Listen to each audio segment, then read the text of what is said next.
Hello everybody, I am Mahesh Kaur Patidar, teacher of English language. Today I want to introduce idioms, how to use the idioms, phrases and phrasal verbs. So we have to discuss about 3 points: idiom, phrases and phrasal verbs. Okay, ready?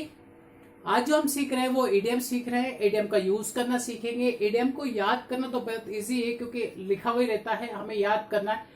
But हम practical life में उसका क्या use कर पा रहे हैं. Idioms जो होते हैं वो कहाँ यूज होंगे, किसके लिए कंपलसरी है, किसके लिए चाहिए, वो सारी चीजें भी डिस्कस करते हैं. इडियम्स का मतलब होता है मुहावरे. जैसे हिंदी में मुहावरे होते हैं, 9 2 11 होना, दांत खट्टे करना. ठीक है, इसी तरह से जो है वो इंग्लिश में भी मुहावरे होते हैं, इडियम्स होते हैं जो कि लैंग्वेज को बेसिक से एडवांस बनाते हैं. मतलब यदि आपकी इंग्लिश बेसिक वाली है तो उसको एडवांस बनाने के लिए आपको इडियम्स लर्न करना चाहिए, पहला. दूसरी बात है कि कॉम्पिटिटिव एग्जाम्स में बहुत सारे क्वेश्चंस में इडियम पूछे जाते हैं और उसका आंसर आपको फाइंड आउट करना होता है. तो कॉम्पिटिटिव एग्जाम्स के हिसाब से भी, एडवांस लेवल के हिसाब से भी, means according to the level of advance English language and for competitive exams we require a lot of idioms. At least 1000 idioms यदि आपके पास है तो आपकी जो लैंग्वेज है वो हाई लेवल की हो जाएगी, स्टैंडर्ड हो जाएगी और एक लेवल बढ़ जाएगा आपका इंग्लिश का. तो इस तरह से देखा जाए. दूसरी बात है कि यदि 1000 इडियम्स आपके पास है तो आपके कॉम्पिटिटिव एग्जाम जैसे एसएससी, बैंक, पीओ, रेलवे, जितने भी बहुत सारे एग्जाम्स होते हैं उसमें अलग से पूछे जाते हैं. तो आपको ये देखना है कि आपको याद करना. अब याद तो आपने किए भी होंगे इडियम्स, लेकिन आप भूल जाते हैं. तो ऐसी क्या ट्रिक है, टेक्निक्स है, मेथड्स है जिसके थ्रू हम शॉर्ट ट्रिक्स के थ्रू इडियम्स को परमानेंटली और प्रैक्टिकल लाइफ में यूज भी कर पाए और कॉम्पिटेटिव एग्जाम्स में आए तो हम सेकेंड्स में आंसर्स दे पाए.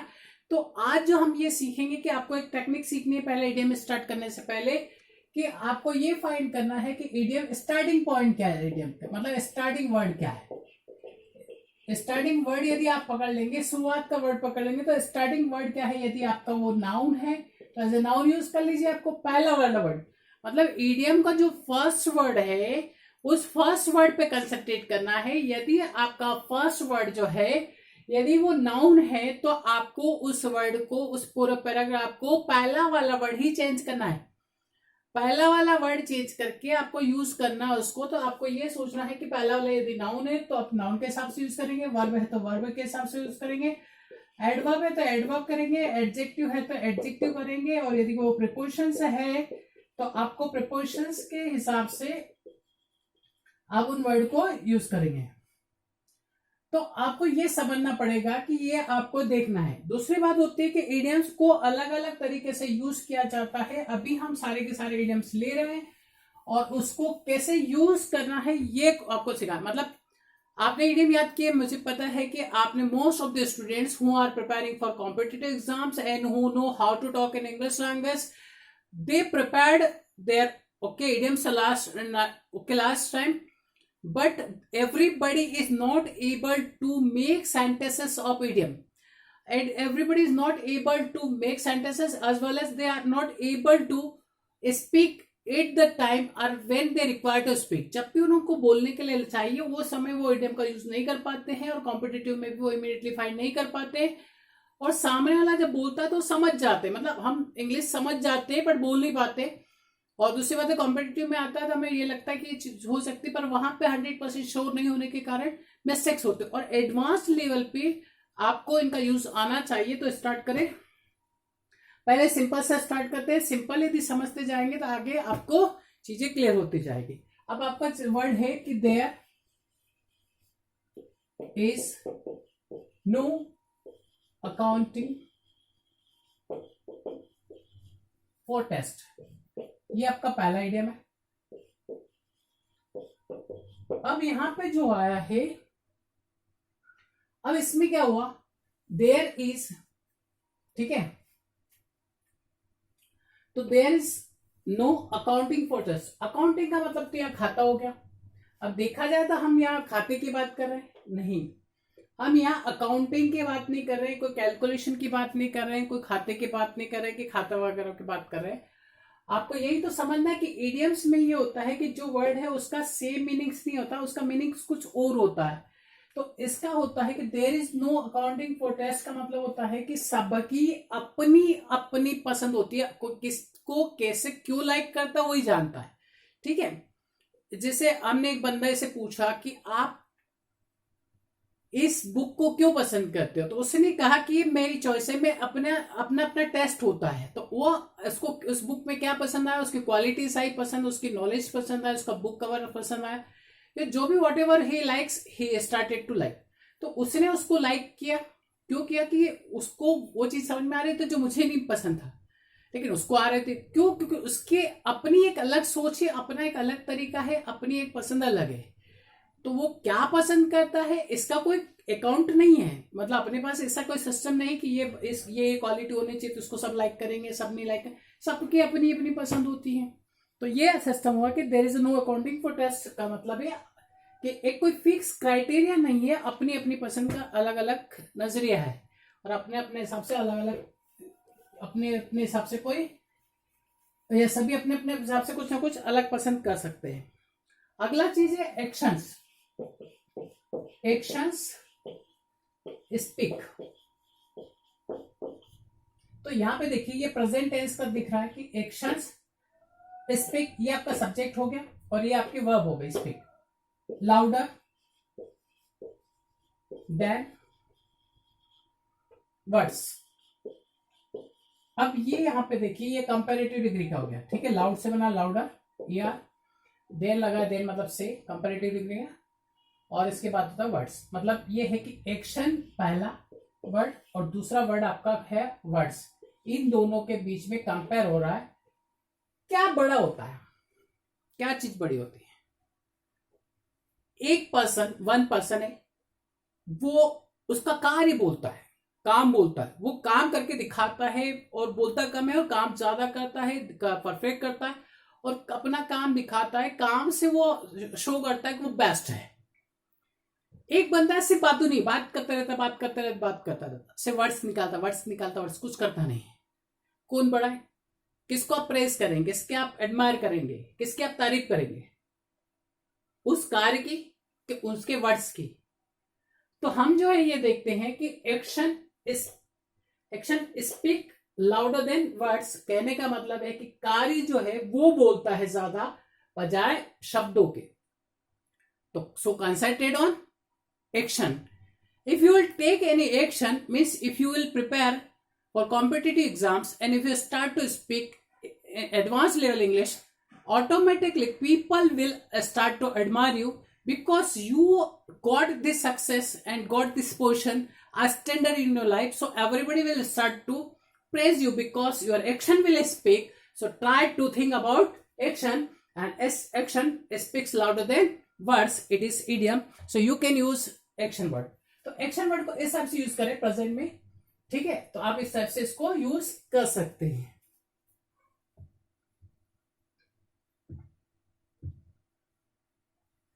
क्लियर? नेक्स्ट वर्ड,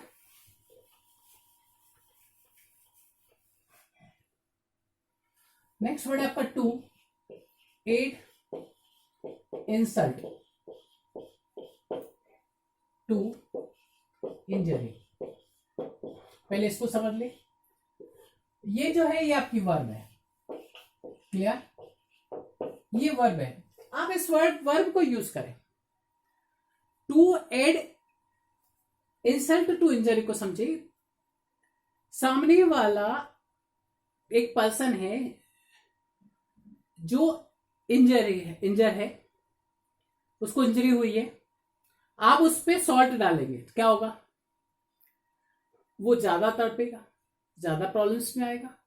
तो ये इसका सेंस ऐसे हुआ कि to add insult to injury, जले पर नमक छिड़कना। अब इसका मतलब तो है कि ये ऐड करना। अब इंसल्ट पे था तो ना तो सॉल्ट है।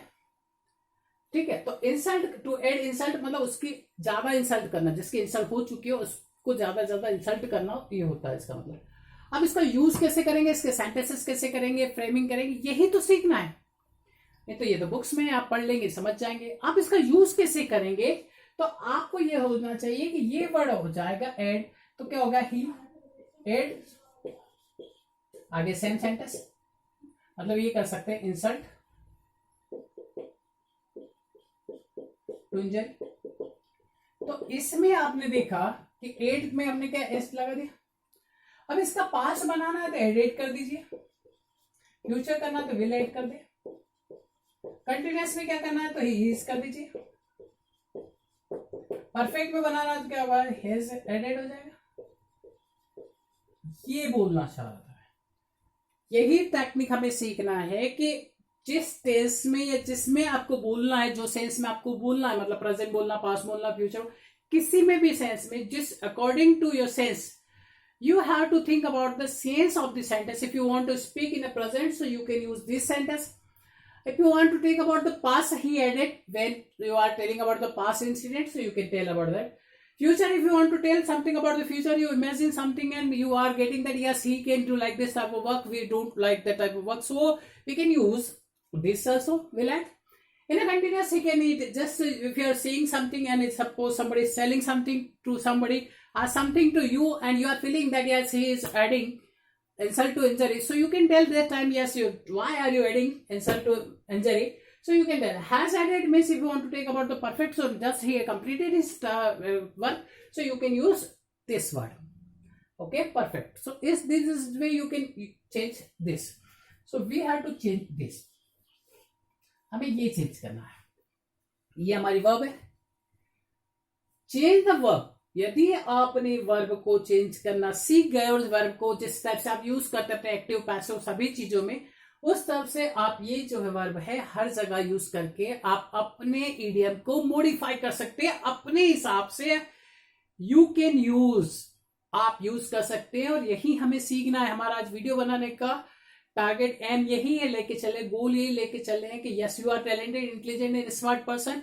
You can understand thing easily very well, okay. तो ये आप हमारे मुझे पता है कि आप समझ सकते हैं, आप अपने में लाएंगे और आप स्पीकिंग में लाएंगे इसको आप।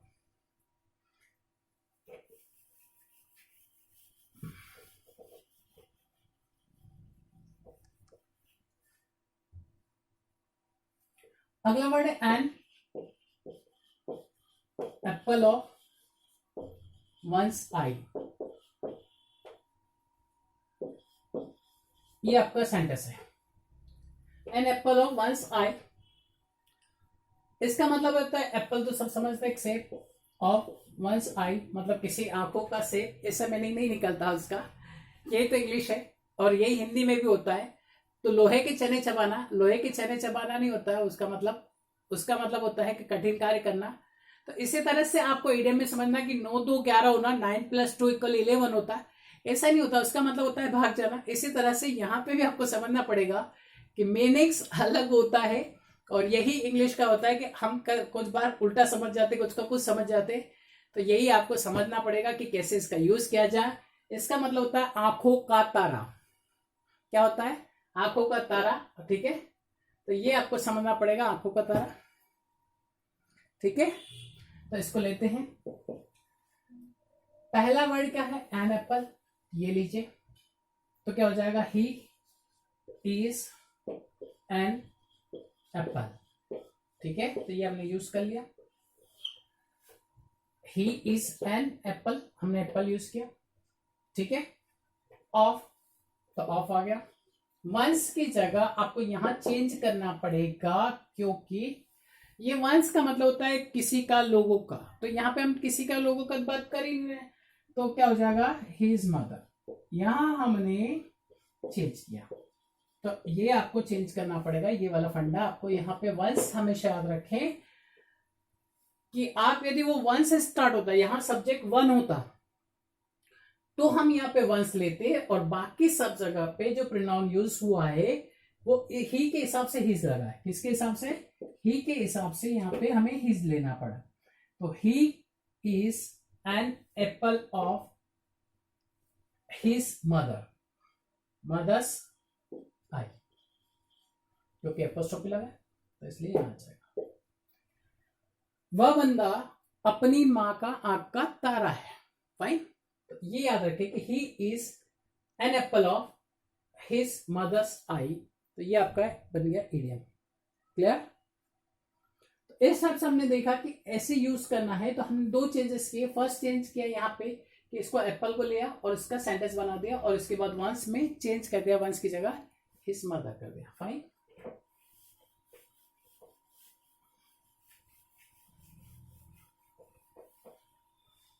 अगला यूज देखें, beat somebody at their own game।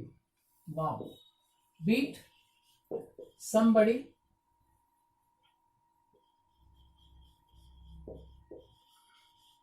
at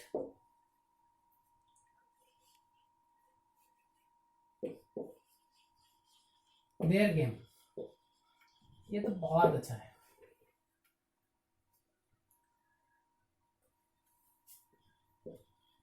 अब देखिए ऑन गेम, अब यहां पे समझिए ऑन गेम का मतलब होता है उसका खुद का है।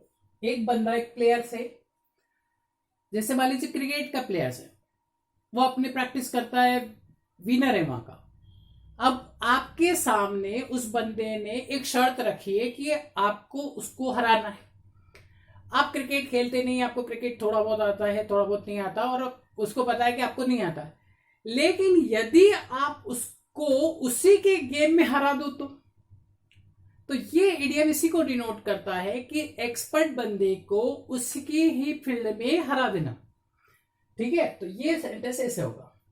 तो क्या होगा, यू कैन। अब ये जो है ये हमारी वर्ब है, क्या है, ये वर्ब है। तो ये वर्ब के हिसाब से हमने यहाँ पे वर्ब ले दी, यू कैन बीट। तो यू कैन बीट ये आ गया। somebody की जगह आप किसी का नाम लिख सकते हैं, विजय एट। विजय का खुद का गेम है कोई, हिज गेम, तो हिज ऑन गेम, ये हो गया आपका सेंटेंस। तो क्या हुआ, बीट यहां से यूज हुआ, एट से ले लिया। somebody की जगह आप किसी का नाम ले सकते हैं। मैंने पहले कहा कि हमें कुछ चेंजेस करना पड़ते हैं इडियम्स में, और इडियम्स को प्रॉपर यूज करना है तो आपको इडियम को समझना पड़ेगा। तो इस हिसाब से हमने चेंजेस किया। क्या हो गया, somebody की जगह हमने विजय ले लिया। तो ये आपका सेंटेंस हुआ।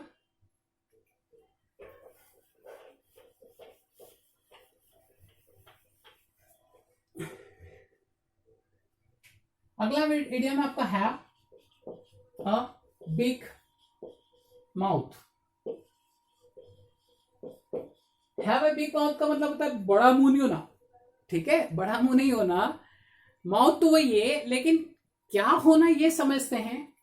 हैव अ बिग माउथ मतलब ऐसा होना कि सीक्रेट जो होते हैं ना, बहुत सारी राज होते, राज सीक्रेट राज जो था किसी के पेट में टिकते नहीं है, वो बोल देते फटाफट, कहीं पे भी ध्यान नहीं रखते। बहुत सारे लोग आपने देखा होगा, प्रैक्टिकल लाइफ में मिल भी जाते हैं बहुत सारे लोग जो अपने राज पेट में नहीं रख सकते किसी के राज, वो उनको कहेंगे कि he has a big mouth. यदि कोई बंदा है जो आप कोई राज है वो कहीं पे बोल देता है बिना ध्यान के, बिना ऐसे ही बोल देता है, तो he has a big mouth. मतलब ये हुआ कि वो सारे राज बोल देता है, खोल देता है, ध्यान नहीं रखता कहाँ पे क्या बोलना चाहिए, और सारी चीजें वो बोल देता है। तो उसको बोलते हैं he has a big mouth, मतलब उसमें राज नहीं टिकते उसके पेट में, मतलब बोल देता है, ठीक है, बिना सोचे समझे। So we are enjoying idiom lot. आज से आपको इनको यूज करना है। क्लियर है? इस चैनल को सब्सक्राइब कर लीजिए, लाइक कीजिए, शेयर कीजिए, क्योंकि ये चैनल्स में आपको बहुत सारी चीजें सारी एडवांस की मिलेगी। ठीक है, तो एडवांस लेवल की जो इंग्लिश होती है, that English will be taught to you, don't worry about this. Okay, in the blink of an eye. अगला वर्ड आपका in the blink of I.